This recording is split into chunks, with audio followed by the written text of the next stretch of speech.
Guess what I said? Man, I don't want to talk no more. I'm gonna sit down and talk to him.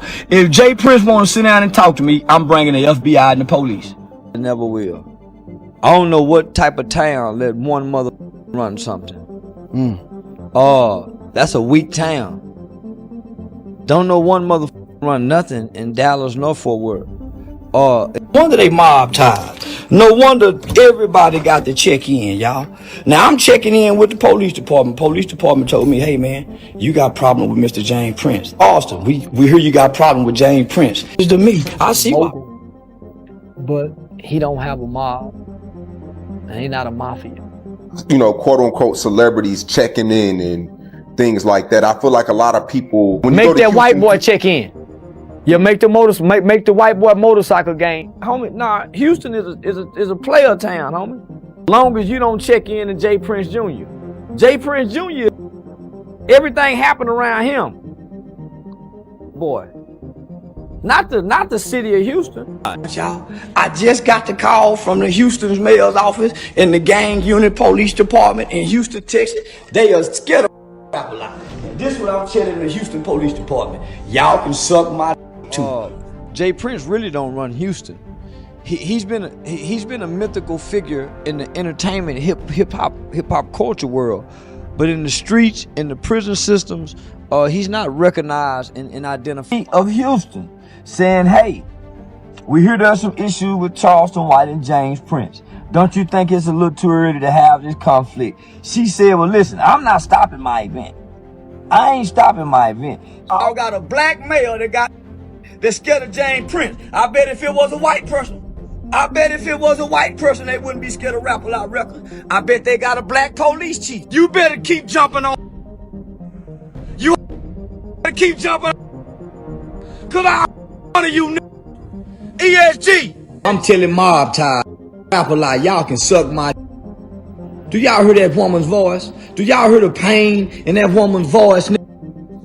Now you knowing this was a goddamn kids event for over a month. But because Jay Prince, because I refused to sit down with you, y'all called my manager and I told you sitting down with me.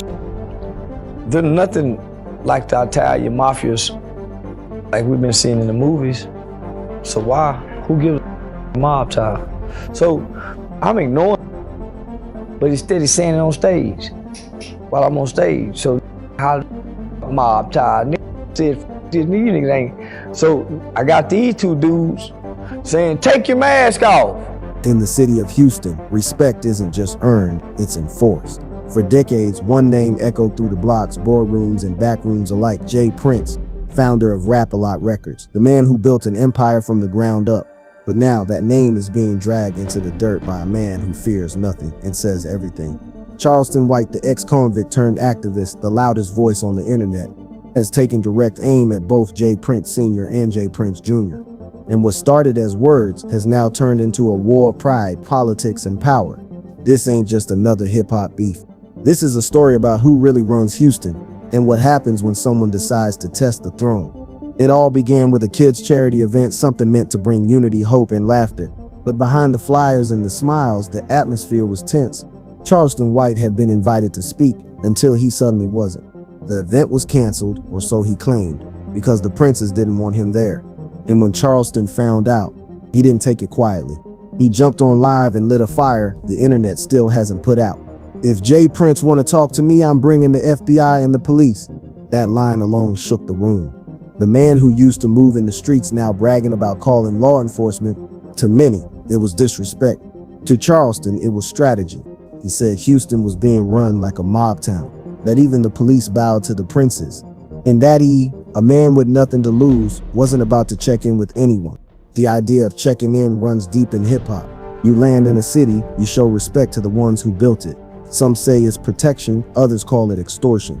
But Charleston flipped the whole narrative. He mocked the entire system, saying, I'm checking in with the police department. That's who I check in with. To some, it was comedy. To others, it was blasphemy.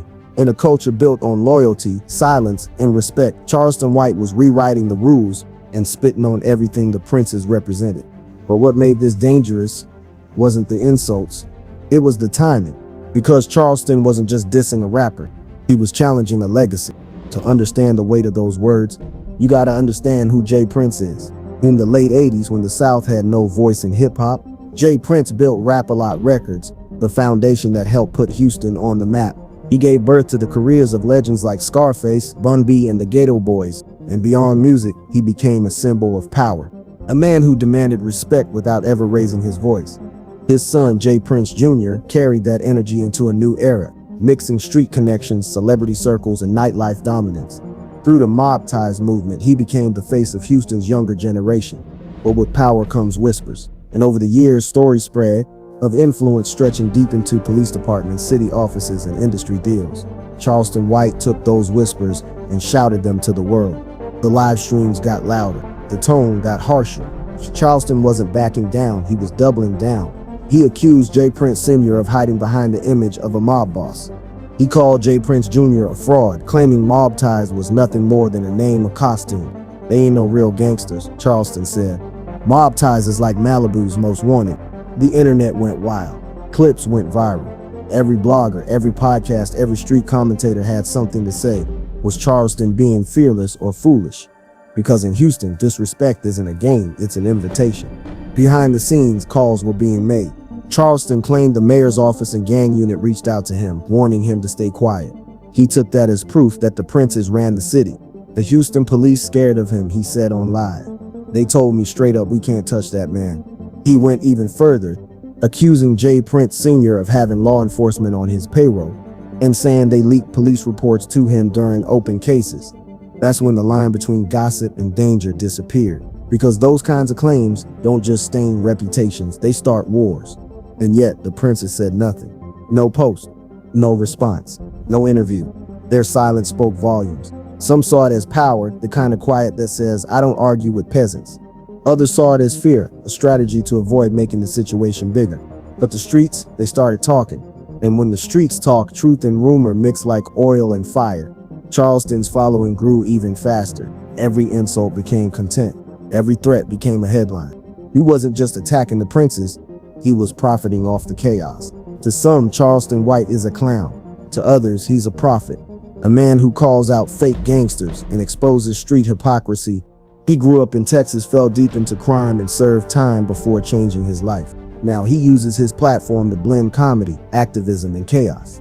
He talks about saving kids 1 minute and dissing rap legends the next. His strength is unpredictability. His weapon is the internet, and his power lies in fearlessness. Because when a man already survived prison, poverty, and death threats, there's not much you can use to silence him. This isn't just about names and pride. It's about control.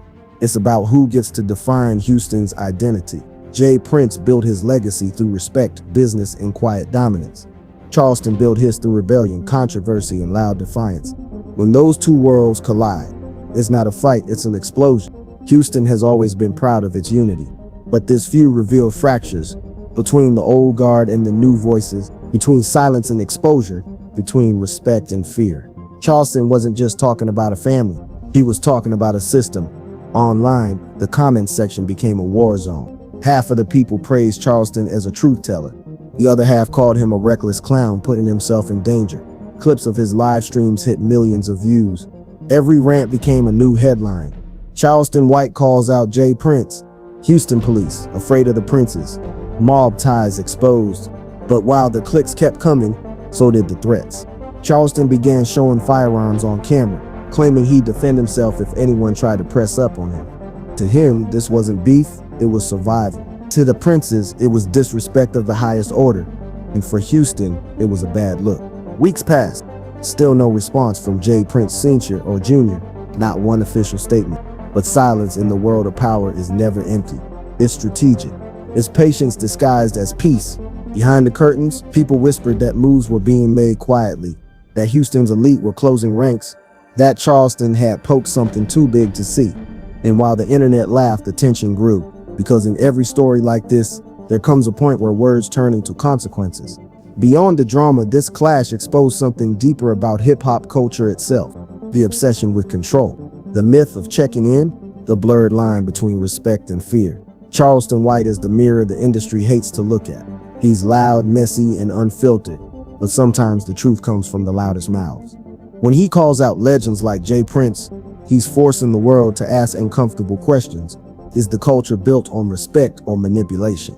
Is silence power or complicity? And what happens when someone refuses to play by the code? For Charleston, the feud brought more fame, but also more danger. His fan base exploded. Podcasts invited him. Headlines multiplied, but so did the threats. The more he spoke, the riskier his life became. Because in this kind of conflict, words can travel faster than bullets, but they can bring the same kind of damage. He told his followers, "They can't silence me. I'm too real." Maybe he's right. Or maybe he's one headline away from paying the price for that realism. Within Houston, reactions were mixed.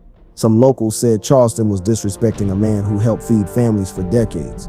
Others whispered that he was saying what they'd been scared to say for years. Even community leaders felt torn between defending a city legend and acknowledging that no one should be above criticism.